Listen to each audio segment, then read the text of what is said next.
अस्सलाम वालेकुम everyone, welcome back to हमारी व्लॉग्स। कैसे हैं आप लोग सब? उम्मीद करते हैं आप लोग सब खैरियत से होंगे, खुश होंगे और अपने घरों पे सेफ होंगे।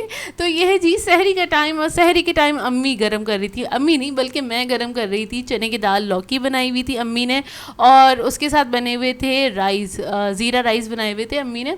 असल में ये ना अम्मी ने जब बनाया था खाना कि वो हम जा रहे थे ना जावेद निहारी, हाँ उस दिन दाल पकी थी, जाहिर सी बात है उस दिन दाल पकी थी, और इत्तेफाक से वो हमारा प्लान बन गया था जावेद निहारी जाने के लिए, मतलब निहारी खाने के लिए हमारा प्लान बना था। तो ये इसको हमने रख दिया था फ्रिज में कि हम नेक्स्ट डे यूज़ कर लेंगे। तो एज़ यूजुअल हमने इसको सहरी में निकाल लिया था, और यहाँ पे ये चने मैं दिखा रही हूँ, ये बॉईल कर लिए थे क्योंकि हमारे चने नहीं मतलब उसके पैकेट्स ख़त्म हो गए थे राजमा के। तो मैंने बोला चलो अब इस हफ्ते के लिए हम चने बॉईल कर लेते हैं और इसके पैकेट्स बना के रख दूँगी। यही होता है, मैं हाफ़ के जी ना बॉईल कर लेती हूँ और पूरे वीक का ना पैकेट बन के रख दिया जाता है। एक एक कप के हिसाब से मैं उसको पैक कर लेती हूँ, हमारी फैमिली के हिसाब से सही रहता है, क्योंकि ना सैलड के अंदर इतनी क्वांटिटी सही रहती है, उससे ज़्यादा अच्छी नहीं लगती।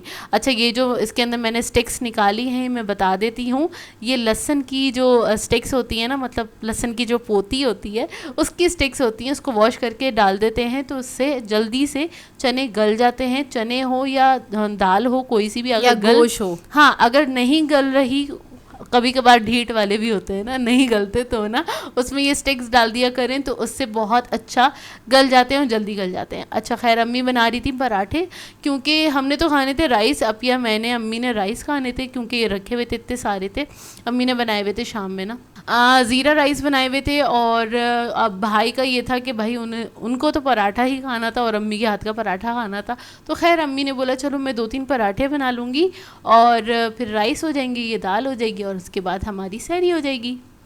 क्योंकि लड़कों को तो कुछ ठोस चाहिए होता है ना। हमारे यहाँ ये लोग ना चावल शौक से नहीं खाते, अब्बू भाई निहाल शौक से नहीं खाते चावल। चावल में गोश्त वोश हो तो खा लेंगे, हाँ, लेकिन ये दाल वाल के साथ ना इतना ज़्यादा शौक से नहीं खाते, बस खा लेते हैं। नहीं, स्पेशली अगर सहरी करनी हो ना तो सहरी में ये लोग बोलते हैं कि नहीं भाई हमको कुछ रोटी चाहिए, पराठे चाहिए, कुछ ठोस चाहिए। खैर ये वाली दाल ज़ीरा राइस के साथ बहुत मज़ेदार लगी थी, और हम लोगों ने अम्मी से कहा था अम्मी रोटी से नहीं खाई जाएगी, आप राइस बना दीजिएगा ताकि हम ना ये राइस के साथ खा लेना। तो वाकई में ये बहुत मज़े की लगी थी, और दाल बनी हुई भी बहुत मज़े की थी, क्योंकि लौकी चने की दाल का कॉम्बिनेशन चावल के साथ भी बहुत अच्छा रहता है। काफ़ी मज़े की और सलोनी सी दाल होती है। अच्छा, किसी ने ना लास्ट टाइम पूछा था कि नहीं सलोनी क्या होती है, मतलब बहुत ही गुदास, और क्या गुदास नहीं, सलोनी मतलब मज़ेदार, एक गोश्त जैसा जायका होता है इसके अंदर, तो बहुत मज़े का होता है, इसका मतलब ये है। अब मैं हमारी जो उर्दू में एक्सप्लेन नहीं कर सकती, आपकी खालिस उर्दू ये जो लोग समझते हैं वही समझ सकते हैं, डेली वाले बहुत अच्छे से समझेंगे ये वाले अल्फाज। खैर अच्छा, ये ना क्या कहते हैं, हमने चावल खा लिए थे, दाल चावल खाए थे, और उसके बाद ना ये था पतीसा जो हम रहमत श्री से लेकर आए थे ना, ये हमने खाया पराठे से। यार इतने मज़े का लग रहा था ना सच्ची। एक तो फ्रेश मिठाई हो और उसके साथ पराठे के साथ, वाकई में फ्रेश मिठाई इतने मज़े की लगती है ना। मुझे तो ब्रेड के साथ भी पसंद है मिठाई, कोई सी भी हो, गुलाब जामुन हो, कलाकंद हो या इस तरह की हो, मुझे तो बहुत अच्छी लगती है। क्या आप लोग खाते हैं इस तरह से मिठाई पराठे के साथ? ज़रूर कमेंट करके बताएगा, क्योंकि भाई मुझे तो बहुत पसंद है। खैर मैंने ये खा लिया था, उसके बाद चाय वाय पी ली थी, और उसके बाद जब ब्रश वगैरह करके मैं फारिग हो गई ना, तो फिर मैंने इसके पैकेट्स बना दिए थे चने के, क्योंकि इसको फिर रखना था फ्रीज़र में ताकि जाहिर सी बात है नेक्स्ट डे यूज़ कर सकें, और नेक्स्ट डे नहीं मतलब इफ्तार के लिए यूज़ कर सकें। और ये डायरेक्ट हम आ गए हैं इफ्तारी की चनों से ख़त्म किया था, चनों से स्टार्ट कर रहे हैं नेक्स्ट डे, और नेक्स्ट डे नहीं मतलब वही इफ्तारी वाला टाइम, वही दिन होता है, वही दिन होता है। खैर तो क्या कहते हैं, यहाँ पर जोए ने चने निकाल लिए। अच्छा, हम लोगों को ना जाना था मार्केट, और हम लोगों ने सोचा कि हमें देर ना हो जाए, क्योंकि 6-7 ना बज जाए, तो इसलिए ना हमने सोचा कि हम ना जाने से पहले ही ना थोड़ी इफ्तारी की तैयारी करके जाते हैं। वैसे तो हम लोग ज़्यादा कुछ बनाते नहीं हैं, लेकिन इस बार हम लोगों ने आज क्या किया था, और हम बहुत जल्दी जाते भी नहीं हैं किचन के अंदर, हम लोग जाते हैं 5 बजे, कभी हम लोग 6 बजे जा रहे होते हैं किचन में, क्योंकि ज़्यादा कुछ बनाना नहीं होता है। तो क्या कहते हैं, इधर मैंने ना जोया ने इधर सैलेड की प्रिपरेशन कर ली थी, तकरीबन 3:30-4 बजे का टाइम था, और मैंने जल्दी से फ्रूट चाट बना ली थी। और आज हमारा बनाने का जो प्लान था ना, हमने सोचा था हम ना रोल पराठा बना लेंगे, जो मैंने चिकन की फिलिंग्स वगैरह बना के रखी थी ना, तो उसी को यूज़ करके रोल पराठा बना लेंगे। इधर जोया ने कहा मैं जल्दी से सैलेड बना लेती हूँ, तो बस और कुछ बनाना नहीं था हमको, और कुछ बनाना नहीं था। और अच्छा, मैं सैलेड की रेसिपी बता देती हूँ, क्योंकि काफ़ी बार फिर से रिक्वेस्ट आने लगी थी कि सैलेड की रेसिपी बता दें जोया प्लीज़। अच्छा, तो इसके अंदर तकरीबन मैंने आधा कप या आधा कप से थोड़ा ज़्यादा दही इसमें ऐड किया है। 4 टेबलस्पून मैंने मेयोनेज़ ऐड किया है, इसमें आइसिंग शुगर ऐड की है 3 टेबलस्पून, नमक ऐड किया है मैंने 1/2 टीस्पून, और थोड़ा सा ब्लैक पेपर ऐड करूँगी। अभी इसमें थोड़ा कम डाला था, उसके बाद मैंने थोड़ा मिक्स करके, मुझे कलर कम लग रहा था, कलर से अंदाज़ा लगा लिया था, फिर मैंने थोड़ा सा ब्लैक पेपर और ऐड किया था। उसके बाद इसमें जाएंगी वेजिटेबल्स, और ये मैं डालती हूँ तकरीबन मैक्रोनी आधा कप ना बॉईल कर लेती हूँ, चने जो थे वो डीफ्रॉस्ट करके वो ऐड कर दिए हैं। इसमें थोड़ा सा मैंने, ये कॉकटेल था तो उसको मैंने छोटे छोटे चंक्स में ना कट कर लिया था, क्योंकि वो ज़ाहिर है बड़े बड़े चंक्स होते हैं, तो मैंने बारीक कट कर लिए, सबके पास बराबर आना चाहिए। और इसके बाद इसमें चली जाएगी वेजिटेबल्स, तो उसमें मैंने 2 तरह की बंद गोभी ऐड कर दी थी, वाइट वाली और पर्पल वाली, वो बस कलर के लिए अच्छी लगती है, खूबसूरत लगती है। गाजर ऐड कर दी थी, और इसके अलावा वहाँ पे है, ये है खीरा, वो भी कट कर लिया था। सेम साइज़ में कट करेंगे तो सैलड भी खूबसूरत लगेगी और खाने में भी ईजी रहता है। मतलब मेरी कोशिश होती है कि जो चने का साइज़ है ना, उस साइज़ पे सारी वेजिटेबल्स कट हों, तो ना बहुत अच्छी भी लगती है और स्पून में भी इवनली आ जाती है। तो खैर इसको मैंने मिक्स कर दिया था, और उसके बाद इसको रख दिया था फ्रिज में रखने के बाद फ़ौरन हम निकले बाज़ार की तरफ हमें जाना था, क्योंकि हमें लेने थे कर्टन्स। और वहाँ पे हम कहाँ गए थे, हम गए थे हारून की जो मार्केट है, हारून शॉपिंग मॉल है, वहाँ पे कर्टन्स की पूरी मार्केट है, मेन रोड के ऊपर ना। और बहुत सारे लोग जानते भी होंगे, वहाँ पे कारपेट्स और कर्टन्स वगैरह मिल रहे होते हैं। तो हम लोग इधर आ गए थे, और यहाँ पर आके हम लोगों ने चूज़ किया। यहाँ पे सेलेक्ट करने में हमें काफ़ी टाइम लगा, क्योंकि हमें समझ में नहीं आ रहा था, क्योंकि ये होता है कि आपके ड्राइंग रूम में कैसा मतलब किस तरह के कर्टन्स जाएंगे, फिर कलर कॉम्बिनेशन देखना होता है, सारी चीज़ें देखते काफ़ी टाइम लग जाता है, और ये चूज़ करने में काफ़ी टाइम लगता है, क्योंकि अपने कपड़ों की शॉपिंग में इतनी चूजिंग नहीं करनी पड़ती जितनी ये वाली जो मतलब में ये होता है ना कि यार बुरा ना लगे, घर वालों को बुरा ना लगे, क्योंकि हम तीनों ही आए हुए थे कि हमने एक चीज़ ले ली और बाकी जो 3 मेंबर हैं वो बोलें क्या उठा के ले आए हो तुम लोग यार, ये क्या बनवा लिया। हाँ। तो ये वाली चीज़ें देखनी होती है। खैर यहाँ पर आए और हमें काफ़ी टाइम लगा यहाँ पे चूज़ करने में, और एक ही शॉप पे आए थे हम, एक ही शॉप पे हम लोगों ने चूज़ करा, अपने ऑर्डर देकर आ गए हम। अब जब कर्टन्स बनकर आएंगे तो फिर आप लोगों को दिखाएंगे और आप लोगों से पूछ लेंगे कैसे लग रहे हैं। और ख़ैर हमें अच्छे यहाँ से मिल गए, हमें समझ में आ गए थे। असल में पिछले साल भी हम लोगों को लेने थे और हम लोग गए भी थे। हम लोग नहीं, सिर्फ मैं गई थी और अम्मी गई थी चेक करने के लिए। तो हम लोगों को यहाँ पे समझ में ही नहीं आया था यार, यहाँ पे बिल्कुल भी नहीं समझ में आए थे उस वक्त। ये लोग ना 2 मार्केट्स में गए थे, लेकिन इनको बिल्कुल भी समझ में नहीं आया था।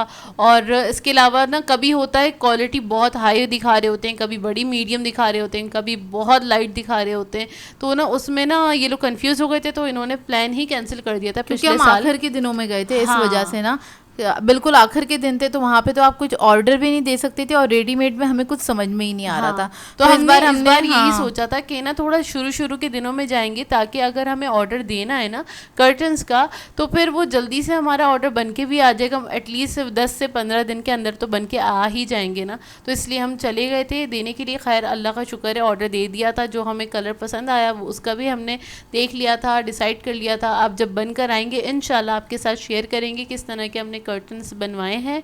और खैर ऑर्डर देने के बाद हम आ गए थे घर पे आए, भागते दौड़ते भी घर पे आए और उसके बाद हम डायरेक्ट आ गए किचन में। अच्छा, यहाँ पर मैं चिकन की एक फिलिंग ना निकाल के पानी में भिगोकर आ गई थी, ताकि वो डीफ्रॉस्ट हो जाए अच्छे से ना। मतलब और यहाँ पर हाँ, उसका शॉपर, चिकन नहीं भिगो दीजिएगा। तो ना ये अच्छे से डीफ्रॉस्ट हो गई थी। इधर मैंने सिर्फ 3 पराठे निकाले थे हम लोगों के लिए, क्योंकि यार 3 पराठे इनफ रहते हैं और हम लोगों से पूरा रोल तो खाया जाता ही नहीं है। हाँ। तो हाफ खा लेंगे और किसी को पूरा खाना है तो वो कोई एक पूरा खा लेगा, वो सिर्फ निहाल ही खा सकता है और कोई नहीं खा सकता। खैर यहाँ पर बस मैंने 3 पराठे निकाल लिए थे। अच्छा देखें ये सब चीज़ें जब बनी हुई होती है ना तो काफ़ी आसानी हो जाती है। और यहाँ पे ज़ोया के साथ सैलेड बना रही थी तो ज़ोया ने थोड़ी सी प्याज कट कर ली थी, बंद गोभी है, थोड़ी सी ब्लैक पेपर ऐड करी है, मेयोनीज ऐड किया है, इसके अंदर थोड़ा सा हॉट सॉस ऐड किया है, पेरी पेरी और सॉल्ट ऐड किया है, और salt इसको add किया मिक्स कर लेंगे अच्छी तरीके से। इसके बाद इसका रोल बन जाएगा, मतलब गरम गरम पराठे हैं, इसमें मैं चिकन ऐड करूँगी, इसके बाद इसकी सैलेड ऐड होगी। और हाँ अपिया ना अंडा फ्राई कर रही थी, मैंने बोल दिया अपिया अंडा फ्राई कर लो, तो ना इसमें थोड़ा सा हम अंडा ऐड करेंगे ना तो बहुत मज़े का लगेगा सैंडविच, और सैंडविच कह रही हूँ सॉरी, रोल पराठा हमारा। तो इस तरह से अपिया ने ना अंडे फ्राई कर लिए थे और उसको पीसेस कर दिया था, तो उसमें ऐड करके उसमें सैलेड ऐड की ही थी, और हमारे बन गए थे अंडा पराठा रोल, ज़बरदस्त चिकन अंडा पराठा रोल। और ये बहुत मज़ेदार बनते हैं, ये मैं अपने चैनल पे सिखा भी चुकी हूँ, इसी तरह के कुछ सिखाए थे मैंने तकरीबन 2 साल पहले। और क्या कहते हैं काफ़ी मज़ेदार बनते बहुत मज़ेदार बनते हैं, बहुत फिलिंग होती है। अगर आप डिनर टाइम पे भी इसको लेना चाहते हैं ना तो मतलब एक जो पराठा रोल है ना वो इनफ होता है, मतलब खाया नहीं जाता, इतना ज़्यादा ये हैवी होता है। तो इस वजह से मैंने ना इसको सिर्फ 3 ही बनाए थे, ज़्यादा नहीं बनाए थे, क्योंकि मुझे पता था इफ्तार के टाइम आधा भी बहुत था, वो फिनिश करना मुश्किल हो रहा था हमारे लिए। अच्छा एक और चीज़ बताती हूँ, जब हम घर पे आए ना तो हमें पता चला कि ना निहाल का हो गया है जी एक्सीडेंट। वो कैसे कि ना हम गए हुए थे, तो वो निहाल गया हुआ था ट्यूशन, और पता चला कि वो बाइक से स्लिप हो गया और उसका ना हो गया एक्सीडेंट, उसकी ना कोहनी पे चोट लगी बेचारे के, और रोज़ा भी था उसका, स्लिप हो गया था बाइक पे से ना, तो वो स्किन ना उसकी ना छिल गया जगह जगह से ना। ऐसी कोई ज़्यादा चोट नहीं आई है, लेकिन फिर भी उसको खून वून निकल रहा था, बेचारा रेस्ट कर रहा था। अब्बू घर पे थे, तो अब्बू ने जल्दी से उसको ना कुछ बैट ना बैट आयन ना अब्बू ने वो लगा दी थी उसके, ताकि ना वो खून वगैरह ज़रा रुक जाए ना।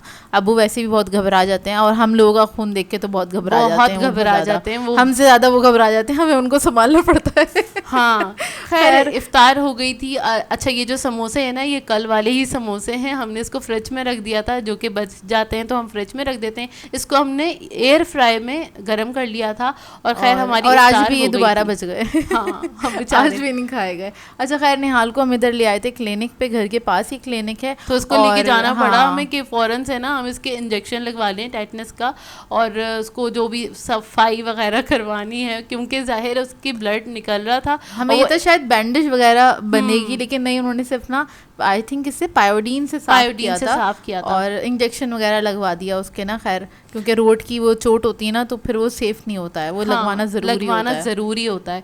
और बस फिर उसके बाद हमें आज हमारा बड़ा मटेरियलिस्टिक वाला दिन गुजरा, और हमें आगे भी बहुत सारे काम करने थे, और हम जा रहे थे एक और मार्केट, और कहाँ जा रहे थे आपको पता चलेगा नेक्स्ट व्लॉग में, और बहुत मज़ेदार वाला व्लॉग होने वाला है। नेक्स्ट व्लॉग ज़रूर देखिएगा, आपको बहुत मज़ा आएगा। आई नो आपको बहुत मज़ा आता है, और आपको मार्केट्स के व्लॉग देखने में बहुत मज़ा आता है। तो खैर यहीं पे कर देते हैं इस व्लॉग को एंड। आप लोगों ने बताना है आज का व्लॉग कैसा लगा, अगर अच्छा लगे तो लाइक ज़रूर कीजिएगा, साथ साथ कमेंट करके ज़रूर बताइएगा, और अगर चैनल पे नए हैं तो चैनल को सब्सक्राइब करें, साथ साथ बेल आइकन को क्लिक करना नहीं भूलेगा। हम दोनों को अपनी दुआओं में याद रखिएगा। Thank you for watching. अल्लाह हाफिज़।